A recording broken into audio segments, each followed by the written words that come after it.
Cinema trade రాను రాను అంతనంత ఎత్తుకు ఎదిగిపోతోంది. సినిమాకు జనాలిచ్చే టికెట్ డబ్బుల సంగతి అలా ఉంచితే డిజిటల్, శాటిలైట్స్ రైట్స్ రూపంలో భారీ మొత్తాలు వస్తున్నాయి. బిగ్ దర్శకుడు శంకర్, సూపర్ స్టార్ రజనీ కాంబోలో వస్తున్న సెన్సేషనల్ మూవీ రోబో 2.0.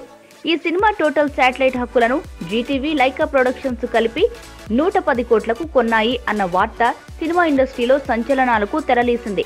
జీటీవీ 110 కోట్లకు కొనడమే ఓ విశేషం అనుకుంటే, తొలిసారి శాటిలైట్ హక్కుల్లో ఛానల్తో పాటు నిర్మాణ సంస్థ భాగస్వామ్యం తీసుకోవడం కూడా విశేషమే. రోబో 2.0 సినిమా మీద భయంకరమైన అంచనాలు ఉన్నాయి.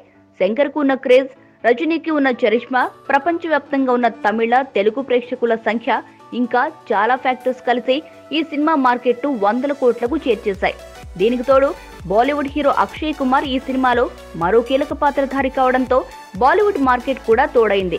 2017 ప్రారంభంలో తెలుగు సినిమా బాహుబలి 2 ఓ సంచలనం అయితే, ఆ తర్వాత మళ్లీ అంతటి సంచలనం రోబో 2.0నే.